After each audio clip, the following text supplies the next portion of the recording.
Quelle sera la tournure des prochains développements entre l'Iran et Israël? Pour la 5e journée consécutive, le bras de fer se poursuit. Tsahal mène actuellement des frappes sur l'ouest de Téhéran que Donald Trump a donc appelé ce matin à évacuer. Depuis plusieurs heures, on assiste à l'exode des civils. Beaucoup tentent de fuir la capitale qui a subi d'importantes frappes. Depuis vendredi dernier, ce sont plus de 200 personnes qui ont perdu la vie. Les prochaines heures s'annoncent donc cruciales pour la suite de ce conflit qui fait aussi des victimes côté israélien. Et l'on commence à sentir des deux côtés une volonté de durcir encore un peu plus la confrontation. Ce n'est pas le départ précipité, je le disais, de Donald Trump à l'occasion du sommet du G7 qui apportera de l'apaisement. Les Américains entretiennent le flou en ce début d'après-midi sur la suite des événements. Apporteront-ils ou non le soutien réclamé par les Israéliens en leur fournissant notamment une aide logistique? On va vous poser ces questions. Keivan Gafaïti, bonjour. Merci d'avoir accepté notre invitation. Vous êtes enseignant à Sciences Po Paris, président fondateur de l'Institut des relations internationales et de géopolitique. Un mot d'abord avant de revoir des images, de revoir ce qui s'est passé la nuit dernière en Iran. Jamais nous n'avions connu pareille confrontation entre Iraniens et Israéliens. On a atteint quand même un seuil extrêmement important. Au moment où l'on se parle, je le disais, Tsahal est en train de frapper l'ouest de la capitale iranienne, Téhéran. Jusqu'où, selon vous, sont prêts à aller les Israéliens aujourd'hui ? Oui, effectivement, comme vous le disiez, on entre dans une nouvelle ère des relations Israël-Iran qui ont toujours été hostiles depuis 1979. On avait déjà eu des frappes israéliennes sur des intérêts iraniens ou sur l'Iran directement en 2024, avril 2024, octobre 2024, et l'Iran avait répondu de manière différée. Pas immédiatement. Et là, maintenant, on entre effectivement dans une nouvelle phase, comme vous le disiez, de la conflictualité entre ces deux États, puisqu'il y a des réponses immédiates, en réplique et en duplique, avec une élévation très haute. Donc, est-ce que l'on pourrait espérer un apaisement à court et moyen terme? Je ne suis pas très optimiste pour le moment. Hier, on disait encore sur ce plateau, les Iraniens se gardent des billes, ils répondent, mais de façon assez relativement mesurée. C'est encore le cas aujourd'hui, selon vous, même si dans les mots, on sent quand même une volonté de durcir les choses. Alors, effectivement, la volonté de durcir les choses, elle est de part et d'autre. Côté israélien, on avait des déclarations, encore hier, du Premier ministre Netanyahou qui disait que la lumière allait être apportée du côté de l'Iran lorsque le peuple iranien se soulèverait contre Ali Khamenei. Et effectivement, on est dans un champ discursif d'une part, mais aussi stratégique et militaire d'autre part, qui est particulièrement violent entre les deux États. Et un peu plus tôt, vous mentionnez le fait que l'ouest de la capitale commençait à être visé. En réalité, c'était très rapidement le cas, et ce depuis vendredi. Vous avez certainement vu les images de la chaîne officielle de télévision iranienne qui a été frappée. C'est quelque chose qui commence à effectivement s'élargir d'un point de vue géographique, mais aussi d'un point de vue intensité. Parce qu'il y a des frappes en profondeur, des frappes notamment à Téhéran. C'est un symbole. On va les revoir peut-être tout de suite. Les derniers développements, les dernières heures vécues côté iranien, expliquées par notre équipe. Regardez. Le grand bazar de Téhéran, totalement désert. Une image rare dans cette ville qui compte plus de 10 millions d'habitants. Ici, tous les magasins restent porte close pour des raisons de sécurité. L'espace aérien est fermé, tout comme les métros de la capitale. Ne reste donc que la voiture pour tenter de fuir la ville au plus vite. Alors devant cette station-service, la file de véhicules ne cesse de s'allonger.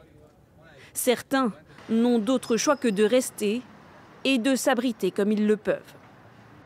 On ne peut pas fuir, on n'a aucun moyen de fuir. On est là à rester enfermé et à attendre. On ne sait pas jusque quand cette situation va continuer. Jusque quand on va rester vivant en fait. Et vous savez ce qui me détruit encore plus? C'est que je vois qu'on est soutenu par personne. Il n'y a personne qui parle de nous. Au 5e jour du conflit, la campagne aérienne israélienne sur Téhéran semble s'étendre. L'État hébreu affirme avoir tué une dizaine d'officiers iraniens depuis le début des frappes. La réponse iranienne n'a pas tardé. Les gardiens de la révolution ont lancé une nouvelle vague de missiles contre Israël.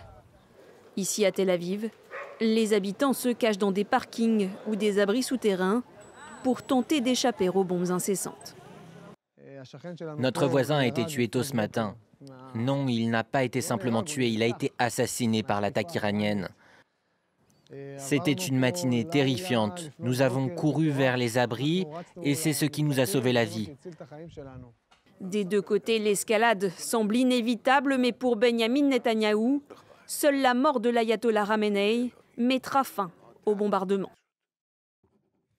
On va aller prendre tout de suite la direction de Téhéran pour prendre le pouls et trouver notre correspondant Siavosh Ghazi. Bonjour Siavosh, on apprend à l'instant et on annonçait tout à l'heure ces nouvelles frappes lancées par l'armée israélienne sur l'ouest de la capitale iranienne. Vous nous confirmez effectivement que le quartier de la télévision d'État iranienne vient d'être visé il y a quelques instants. Absolument, il y a à peu près un quart d'heure, il y a eu 2 détonations. Vous pouvez peut-être voir les fumées, la colonne de fumée donc derrière moi, où se trouve donc le siège de la radio et de la télévision d'État, donc qui a été visé déjà hier. Donc on ne sait pas si c'est toujours le siège de la radio et de la télévision qui a été visé de nouveau, parce que dans ce quartier-là, il y a également une base très importante des gardiens de la Révolution, mais aussi des services des renseignements des gardiens de la Révolution qui se trouvent juste collés donc à ce complexe où se trouvent donc les différents bâtiments de la chaîne de télévision iranienne. Donc nouvelle frappe sur ce quartier-là. Les attaques se poursuivent dans d'autres quartiers à l'ouest de Téhéran, mais aussi dans le sud où il y a aussi des colonnes de fumée qui s'élèvent. Il y a eu également des frappes et ce matin, après plusieurs heures de calme. Les frappes ont repris vers 6 heures du matin avec 3 importantes détonations dans le quartier où je me trouve. Les déclarations du président Trump, bien sûr, inquiètent beaucoup de Téhéranais qui sont restés dans la ville. Beaucoup se demandent s'il faut partir, qu'est-ce qui va arriver, d'autant plus qu'il y a une déclaration de l'ambassadeur d'Israël aux États-Unis qui a affirmé que dans les prochains jours, entre jeudi et vendredi, les dirigeants iraniens allaient avoir la surprise d'un événement qui sera beaucoup plus important et surprenant que l'affaire des beepers du Hezbollah, lorsque plusieurs centaines de beepers avaient éclaté entre les mains des membres du Hezbollah ou de simples Libanais, avaient fait des centaines de blessés et quelques morts. Donc ces 2 déclarations en même temps inquiètent beaucoup plus et davantage tous les Téhéranais qui étaient restés à Téhéran, et donc un certain nombre d'entre eux ont décidé de quitter la capitale au plus vite. Et justement, on va avoir des images, vous restez avec nous Siavosh, les images de civils de Téhéran qui pour le moment rester chez eux, mais face à l'aggravation de la situation, se sont résolus à partir, ou en tout cas à tenter de partir, car c'est extrêmement compliqué. Vous allez peut-être pouvoir nous l'expliquer, Siavosh. C'est compliqué de quitter Téhéran, tant la ville est vaste. Il y a une densité là, de véhicules sur la route. Parlez-nous de cet état d'esprit des Iraniens qu'on a vu dans un premier temps assez résilients, qui ont l'habitude de cette confrontation ouverte avec Israël, mais qui là sont peut-être en train de prendre la mesure de la gravité de la situation, alors que vous venez donc d'entendre juste derrière vous, et on aperçoit effectivement cette colonne de fumée apparaître, 2 puissantes détonations de nouveau entendues au cœur de la capitale iranienne. Oui, en fait, à partir de samedi, dimanche, il y a beaucoup de gens qui ont décidé de partir.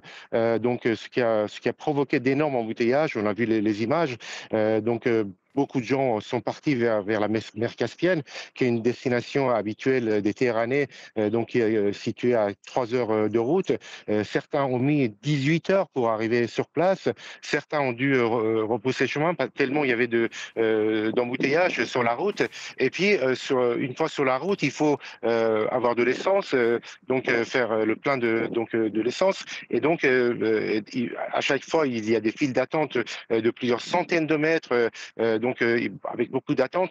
Et lorsqu'on arrive dans les stations d'essence, on ne peut avoir que 30 litres d'essence par voiture et par passage. Ça complique les déplacements en dehors de Téhéran considérablement. Les rues de Téhéran sont complètement vides, à part les magasins sont complètement fermés partout dans la ville. Le bazar est également fermé. À part ces files d'attente devant les stations d'essence, il n'y a pas grand monde. dans les rues de Téhéran. Et le soir et la nuit, c'est une ville pratiquement en fantôme à laquelle on assiste lorsqu'on sort donc dans les rues de la capitale.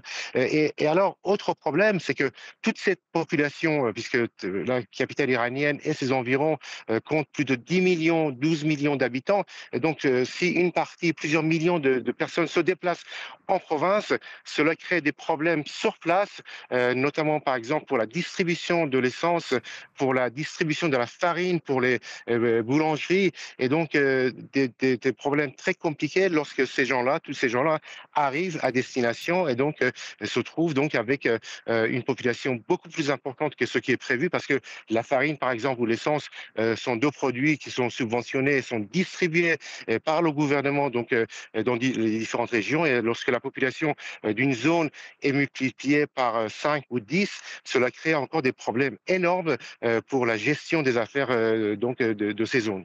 Merci beaucoup, Siavosh Ghazi, depuis Téhéran, qui, je vous le rappelle, vient donc d'être de nouveau frappé par l'armée israélienne. Merci, Siavosh. On vous retrouvera évidemment un peu plus tard. Kevin Gafaiti, les images là qu'on vient de voir de nouveau et ce que nous raconte Siavosh, on a quand même presque un sentiment de déjà-vu. Ça nous fait penser à ce qui s'est passé au Liban il y a quelques mois. Oui, absolument. On voit comment maintenant la population civile téhéranaise, iranienne plus largement, est prise pour cible. Et ici, je me réfère explicitement aux déclarations de M. Israel Katz, qui est le ministre de la Défense israélien et qui, je le rappelle, au regard du droit et notamment du droit international, est une entité, un organe représentant l'État israélien. Et que nous dit le cadre juridique international? Ici, je me réfère à l'article 48, paragraphe 1er du protocole additionnel de Genève à la Convention de Genève de 1951, il est illicite de viser des cibles civiles, des cibles non militaires. Donc effectivement, on est non seulement dans un cadre qui est illicite quant aux objectifs qui sont visés, mais surtout, comme vous le mentionnez, qui peut provoquer des mouvements d'instabilité et de grande peur. Vous citez Israel Katz, il a ce matin menacé le guide suprême Ali Khamenei de connaître le même sort que Saddam Hussein, l'ancien dirigeant irakien. Ça nous rassure pas quant à la suite des événements.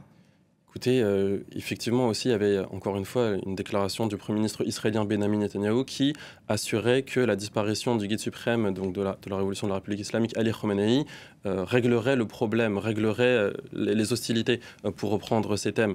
Or, nous avons quand même quelques précédents au Moyen-Orient sur les Regime Change Operations. Comme vous le disiez, nous avons vu ça en Irak en 2003, nous avons vu l'Afghanistan, nous avons vu la Libye, nous avons vu la Syrie de Bachar el-Assad. Cela me semble assez inopportun d'un point de vue réaliste politique. D'où pourrait venir la solution? Hier, on disait sur ce plateau, les Américains ont les clés en main, encore et toujours. On a vu la réaction de Donald Trump ce matin, qui a donc quitté précipitamment le sommet du G7 qui avait lieu au Canada. Il a ensuite pris l'Air Force One pour rentrer à Washington pour régler visiblement une affaire urgente, sans en dire plus. Il a été longuement interrogé par les journalistes à bord de l'avion présidentiel américain. On va l'écouter et puis on en reparle juste après. On cherche mieux qu'un cessez-le-feu. Qu'est-ce qui est mieux qu'un cessez-le-feu? Une vraie fin, pas un cessez-le-feu, une fin. Donc quelque chose de permanent? Oui, ou bien ils peuvent abandonner entièrement, ça va aussi. Est-ce possible dans les prochaines 24-48 heures? Pourquoi pas, un abandon complet, c'est possible. Rappelez-vous, l'Iran ne peut pas avoir l'arme nucléaire, c'est très simple. Il n'y a pas besoin d'entrer trop dans les détails. L'Iran ne peut pas avoir l'arme nucléaire. Voilà, Trump qui répondait notamment aux interrogations qui suivaient les propos d'Emmanuel Macron, qui lui avait dit, voilà, le président américain s'est retiré pour aller négocier un cessez-le-feu.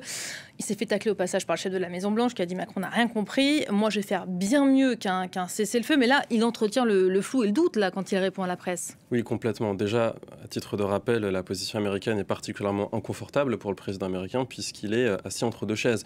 D'une part, il y a une alliance historique et stratégique avec l'État israélien.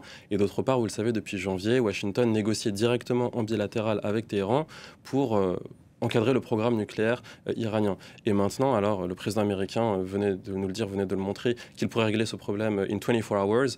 Finalement, il y a peut-être une sorte d'arlésienne. Nous avions déjà entendu ça à propos de l'Ukraine. Vous vous rappelez, il disait, lorsque je serai in office in 24 hours, I can solve, je pourrais régler le problème ukrainien. Donc c'est quelque chose qui me paraît assez irréaliste à court terme. Maintenant, il faut voir qu'il y a effectivement de réels efforts de médiation. Et alors, peut-être pas nécessairement de là où on penserait que cela viendrait. Je regardais ce matin une déclaration du porte-parole de la présidence russe qui offrait ses bons offices pour la médiation. Ce que je veux dire, à tout le moins, c'est que je pense qu'une médiation est possible. Les États-Unis auront assurément un rôle à jouer, peut-être d'autres acteurs diplomatiques, peut-être les Européens, mais à court terme, vu l'intensité et l'aggravation croissante des relations et de la conflictualité entre l'Iran et Israël, ça me semble peu plausible. Vous dites qu'une médiation est possible, en tout cas ça va contre-courant de ce que disent les alliés dans la région. Il y a les Russes, le Kremlin qui a réagi en début d'après-midi, estimant et constatant la réticence d'Israël. Je cite, le Kremlin a accepté une médiation extérieure, et la Chine aussi qui presse ses ressortissants à quitter l'Iran dès que possible. Donc ça ne va pas dans le sens d'une médiation immédiate, mais quand Trump dit vouloir une fin réelle au conflit Iran-Israël, on n'entend pas forcément négociation, cessez-le-feu. On s'interroge aussi sur un éventuel renfort logistique envers l'allié israélien. Est-ce que ça vous paraît possible, ça ? Alors, le premier point que vous évoquez, effectivement, à court terme, c'est quelque chose d'inenvisageable. On voit comment, effectivement, il n'y a qu'une élévation du taux de conflictualité. Maintenant, toute guerre est amenée à se terminer, n'est-ce pas ? Donc, à partir de là, il faudra voir l'évolution de ce côté-ci. À moyen long terme, tout est possible. Maintenant, sur l'évocation du président américain Donald Trump de not only a ceasefire, but a deal, a peace deal, pas seulement un cessez-le-feu, mais un vrai accord entre Israël et l'Iran. Encore une fois, à court terme, c'est quelque chose qui me semble difficilement envisageable, mais une stabilisation, peut-être pas nécessairement dans le dur diplomatique, mais une stabilisation politique de la situation actuelle, cela devrait arriver. Et maintenant, vous évoquez effectivement les positions russes, les positions chinoises. Encore une fois, on a pu, et je le mentionne aussi, effectivement, voir 200 ressortissants étrangers qui se dirigeaient vers l'Azerbaïdjan, dont une quarantaine d'Azerbaïdjanais. Qui ont rejoint l'Azerbaïdjan ce matin, effectivement. Voilà, exactement. Donc on a comment dire, j'ai envie de dire une implication internationale pour essayer d'éviter les problématiques civiles et meurtrières dans le conflit actuel. Comme je vous le disais, il faudra nécessairement un cadre multilatéral puisque c'est simple, l'Iran et Israël n'ont pas de relations diplomatiques officielles. Ce ne sont pas des États qui se parlent directement. Donc s'il y a une solution, ce sera indirectement. Les Américains, au moment où on se parle, sont encore accrochés, je pense forcément à Donald Trump, accrochés à cet accord envisagé hier encore sur le nucléaire iranien ? Oui, effectivement, ça c'est quelque chose qui reste absolument comme étant une priorité dans... Il en est encore question là aujourd'hui. Mais absolument, vous avez vu dans l'extrait que vous avez mentionné, they cannot have a nuclear bomb. Les États-Unis disent l'Iran ne peut avoir une bombe nucléaire. Donc le programme nucléaire iranien reste absolument un dossier sur la table. J'ai envie de dire, il y a un deuxième dossier qui arrive maintenant, la conflictualité avec Israël, mais le programme nucléaire iranien va rester une priorité. Et c'est pour cela que cette priorité ne saurait être mise au détriment de maintenant cette nouvelle conflictualité. Et ensuite, vous évoquiez une potentielle implication croissante des États-Unis dans le conflit et vous évoquiez potentiellement un soutien militaire. Effectivement, il faut se rappeler comment les États-Unis voient le droit à la sécurité d'Israël comme étant une constante intangible et non négociable. Il y a un accord qui a été signé ce matin au Canada par les membres du G7. J'aimerais qu'on écoute maintenant François Hollande, qui est l'ancien président français et qui réagissait chez nos confrères de France Inter. Quant à la responsabilité américaine, parce que Trump aujourd'hui se pose en médiateur au centre du conflit, celui qui aurait les clés entre ses mains. Pour François Hollande, Donald Trump est surtout responsable de la situation, lui qui s'accroche à cet accord sur le nucléaire, lui qui a aussi rompu le précédent accord obtenu de haute lutte par son prédécesseur Barack Obama. Regardez. C'est Donald Trump le responsable. C'est parce que, arrivant au pouvoir, Donald Trump a brisé cet accord et sorti de l'accord qu'il y a eu donc, de la part de l'Iran, une poursuite de son programme d'enrichissement et donc une menace nucléaire. Et aujourd'hui encore, Donald Trump a laissé penser qu'il pouvait y avoir une négociation. Visiblement, Netanyahou ne l'a pas cru et il y a eu cette intervention. Et aujourd'hui même, il quitte le sommet du G7 et on ne sait pas si c'est pour encourager Netanyahou à aller jusqu'au bout de l'opération militaire ou si c'est pour faire pression sur le régime iranien pour le convaincre d'aller le plus vite possible à la négociation. Voilà, la Chine accuse elle aussi Trump de jeter de l'huile sur le feu. Trump responsable de tout cela selon vous ? Écoutez, sur la citation que vous avez montrée de l'ancien président François Hollande, je m'inscris complètement en accord dans le prolongement en disant que le péché originel date non pas du 13 juin 2025, mais en fait du 8 mai 2018. En guise de rappel pour vos téléspectateurs, nous avons eu un accord de Vienne du 14 juillet 2015, c'est-à-dire le JCPOA, le Joint Comprehensive Plan of Agreement, un plan d'accord global commun entre les États-Unis, l'Iran, les Européens, les autres membres permanents du Conseil de sécurité, qui prévoyait un encadrement strict mais fonctionnel du programme nucléaire iranien. L'AIEA, l'Agence internationale pour l'énergie atomique, avait réalisé 11 rapports entre le 14 juillet 2015 et le 8 mai 2018. Et sur les 11 rapports, l'AIEA avait constaté que 11 fois l'Iran respectait ses engagements internationaux. Et le 8 mai 2018, le président américain Donald Trump a dit qu'il fallait quitter ce deal, que cela en réalité ne permettait pas de réellement contrôler le programme nucléaire iranien s'il voulait un versant militaire. Et donc à partir de là, nous sommes revenus dans le flou et dans un flou juridique et flou politique qui amène effectivement à la situation actuelle. Maintenant, peut-être très rapidement, juste pour revenir sur le point qui était évoqué, à savoir qu'il y aurait maintenant une impossibilité de complètement revenir à la table des négociations, c'est quelque chose qui doit être envisagé. Les États-Unis vont vouloir nécessairement continuer de négocier. Est-ce que ça a été une stratégie américaine de donner un blanc-seing israélien ? Effectivement, officiellement, le président américain, dès le vendredi 13 juin, a dit avoir été informé par l'État israélien de l'attaque. Maintenant, étaient-ils les instigateurs ? Rien ne va dans ce sens à présent. Tout le monde, en tout cas, s'en défend. On connaît la stratégie israélienne aujourd'hui, pousser l'Iran à la faute, qui pour le moment résiste à cette tentation. On sait que si l'Iran commençait et venait à céder, il y aurait le risque que les Américains interviennent et fournissent notamment cette aide logistique réclamée évidemment par les Israéliens. Israël qui affirme avoir détruit la principale installation du site d'enrichissement d'uranium de Natanz. L'AIEA affirme pourtant qu'il n'y a pas d'indication d'attaque contre la partie souterraine du site, c'est celle qui abrite la principale usine d'enrichissement. Pour l'atteindre, l'État hébreu a besoin d'une bombe XXL de 14 tonnes, la GBU 57. Or, ce sont les États-Unis qui en sont aujourd'hui les seuls détenteurs. Précision tout de suite, signé Ludovic de Foucault.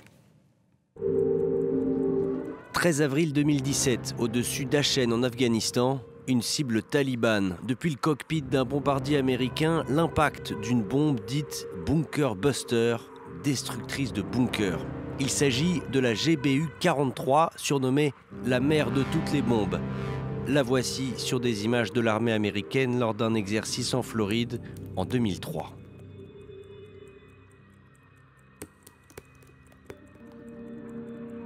C'est ce genre de munitions dont Israël a besoin pour détruire l'usine iranienne d'enrichissement d'uranium de Fordo, un site profondément enfoui sous terre et dans lequel Téhéran affirmait en 2022 produire de l'uranium enrichi à 60%.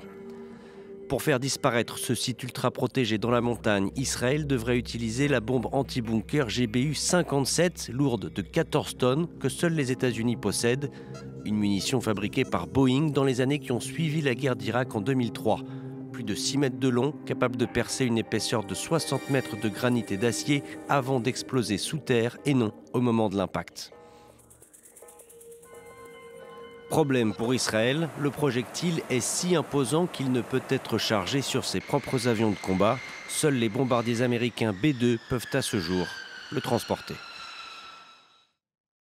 Voilà, les Israéliens qui indiquent aujourd'hui avoir neutralisé et tué 10 scientifiques iraniens essentiels au programme nucléaire. Pareil pour l'état-major iranien qui a été en partie touché. Cette bombe-là, les Américains ne sont pas encore sur le point de la livrer aux Israéliens, mais c'est ça dont il est question finalement aujourd'hui. Oui, effectivement, vous venez de mentionner le fait que des scientifiques iraniens sur le nucléaire avaient été assassinés. En guise de rappel, qui dit scientifique dit cible non militaire, donc assassinat étant illicite au regard du droit international. Il y a toujours cette envie maintenant côté israélien de complètement mettre un terme au programme nucléaire iranien. Comme vous le savez, la technologie nucléaire est duale. Si vous avez le nucléaire civil, très aisément, vous pouvez obtenir le nucléaire militaire. Donc c'est pour cela qu'Israël ne saurait admettre sur le principe même que l'Iran ait ce programme nucléaire. Maintenant, est-ce que les États-Unis vont le faire.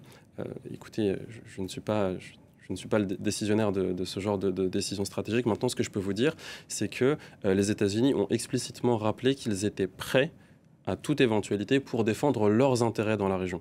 Et ça, ils l'ont dit, leurs intérêts et leur US presence, US forces, US interests. Aux bases américaines, forcément. Exactement. Et maintenant, ils n'ont pas encore franchi le pas, franchi le Rubicon en affirmant être prêts maintenant à défendre la sécurité israélienne en tant que telle. Donc je pense que c'est un scénario qui est crédible, qui est envisageable, mais qui est pour le moment pas encore sur la table. Pour conclure, là, il y a les Israéliens qui sont en train de communiquer, les sources militaires officielles qui disent, après les frappes menées notamment sur Téhéran, nous ne voulons pas provoquer de désastre nucléaire avec nos frappes. Il y a eu encore des centaines de frappes ces dernières heures. En tout cas, chacun a pu constater ces dernières heures la profonde vulnérabilité stratégique de l'Iran, qu'on présente pourtant comme un probable futur géant nucléaire. Oui, effectivement, là, vous ramenez la discussion sur un point qui est fondamental, la sensibilité stratégique et géographique de l'Iran. Peut-être pour redonner quelques chiffres, ce qu'il faut savoir est que le territoire israélien, c'est 26 000 km². Le territoire iranien, c'est environ 1,6 million de kilomètres carrés. La France, 550 000. L'Iran est 3 fois plus grand que la France, 75 fois plus grand géographiquement parlant qu'Israël. Si Israël a le dôme de fer, effectivement, l'Iran a certaines possibilités de défense antiaérienne, mais qui ne sont pas en mesure de couvrir tout le territoire iranien. Et comme vous le savez, ce n'est plus seulement la capitale téhéranaise qui est visée, mais vous le disiez un peu plus tôt, les sites nucléaires de Fordo, mais aussi de Natanz, d'Arok. On peut aussi citer les villes de Tabriz, Kermanshah. Donc en fait, tout le territoire iranien est ciblé. C'est quelque chose qui est géographiquement très difficile pour l'Iran, et donc l'Iran révèle effectivement une sensibilité stratégique. En guise de dernier mot, il faut peut-être rappeler qu'Israël est l'armée la plus technologique au Moyen-Orient. Donc sur le plan qualitatif, il est difficile de faire face, puisqu'on le sait, Israël bénéficie aussi, et nous en parlions quelques minutes plus tôt, des équipements et technologies américaines. Merci beaucoup, Kevan Ghafaiti. On va se quitter sur cette déclaration. L'Iran qui accuse le G7 de parti pris après donc ces dernières déclarations. Vous restez avec nous. On va continuer évidemment à décrypter les derniers développements dans cette confrontation qui se poursuit.